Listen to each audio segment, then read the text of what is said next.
আসসালামু আলাইকুম। কৈটিক বাংলা পক্ষ থেকে স্বাগতম। শিক্ষার্থী, আশা করি তোমরা প্রত্যেকে ভালো আছো।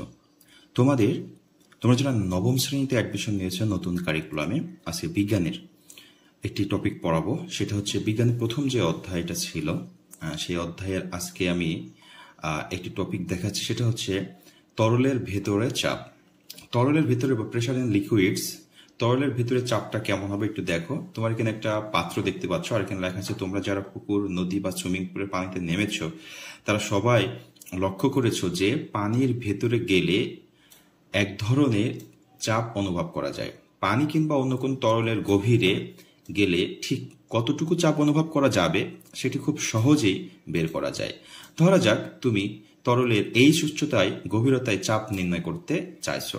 এখানে এ হচ্ছে ক্ষেত্রফলের একটি পৃষ্ঠ কল্পনা করে নেওয়া হয়, মানে এই বরাবর একটি ক্ষেত্রফল পৃষ্ঠ কল্পনা করে নিচ্ছি, আর এই এতটুকের আমরা কি বের করব, চাপ বের করবো, এটাকে এইচ মনে করেছি।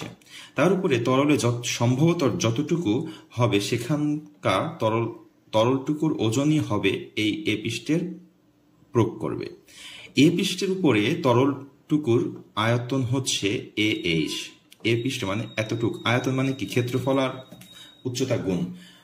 ক্ষেত্রফল আছে এ আর উচ্চতা হচ্ছে এইচ, গুণ করলে আয়তন বের হবে। তরলের ঘনত্ব যদি রো হয় তাহলে এই তরলের ভর হচ্ছে এম। তার মানে এম মানে হচ্ছে এ এইচ রো।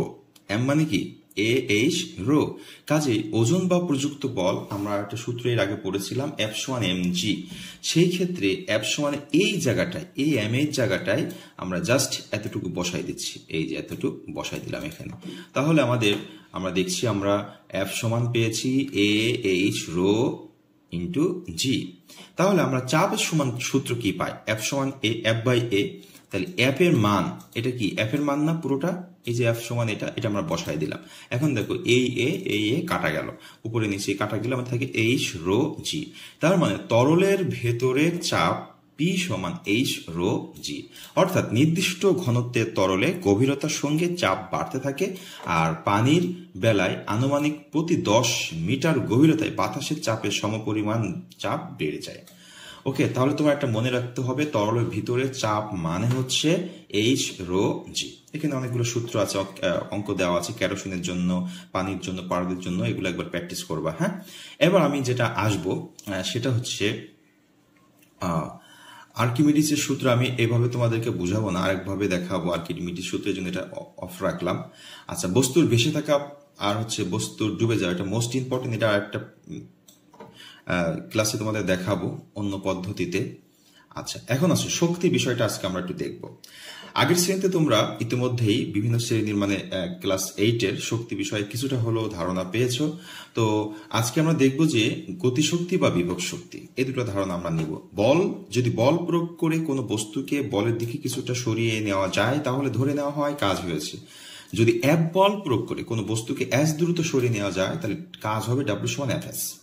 তার মানে কাজ সমান হচ্ছে বল এবং সরণের গুণফল। এই এফটা হচ্ছে বল আর এই এসটা হচ্ছে সরণ। তাহলে কাজ হচ্ছে বল এবং সরণের গুণফল। কাজের একক হচ্ছে জুল। জুলের আবার সংজ্ঞা কি, যে 1 নিউটন বল প্রয়োগ করে কোনো বস্তুকে 1 মিটার সরিয়ে নিলে 1 জুল কাজ করা যায়। নিউটনের দ্বিতীয় সূত্র থেকে আমরা প্রমাণ করেছিলাম যে এফ সমান কি এম এ। এফ সমান এম এ।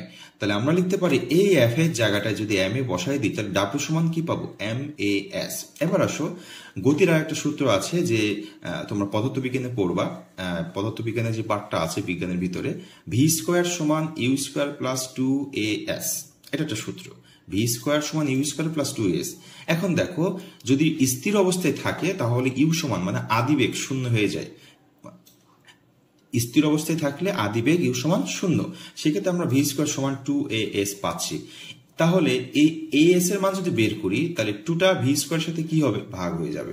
তাহলে আমরা ডাব্লিউ সমান যেহেতু ওই পাশে পেয়েছিলাম এম এ এস, তাহলে এই এস এর জায়গায় যদি আমরা এই ভি স্কোয়ার বাই 2 বসাই দিই তাহলে আমরা এটা পাই জাস্ট হাফ, ডাব্লিউ সমান হাফ এম ভি স্কোয়ার, যেটি আসলে এটি বস্তুর গতিশক্তি। অর্থাৎ কোন বস্তুর উপর কাজ করা হলে সেই কাজটি গতিশক্তিতে রূপান্তরিত হয়। বাস্তব জীবনে আমরা যেসব সময় দেখি সেটি দেখতে পাই, কারণ ঘর্ষণ বল বিপরীত দিকে কাজ করে, অনেক সময় শক্তিটুকুকে গতিশক্তিতে রূপান্তর না করে তাপ, শব্দ ইত্যাদিতে রূপান্তর করে ফেলে। কাজ করে যে শুধু গতিশক্তি তৈরি করা যায় তাই নয়, কাজ করে সেই কাজকে বিভব শক্তি হিসেবেও সঞ্চয় করা যায়। তুমি একটি বস্তুকে যদি উপরে তুলতে চাও, তাহলে বস্তুটিকে উপরের দিকে বস্তুর সমান বল প্রয়োগ করতে হবে। যদি এম ভরের একটি বস্তুকে তুমি উপরের দিকে বস্তুর ওজনের সমান এফ mg প্রয়োগ করো, তাহলে এইচ উচ্চতায় তোলা যায়, সেই ক্ষেত্রে ডাব্লিউ সমান হবে এফ এইচ কিংবা ডাব্লিউ সমান হবে mgh।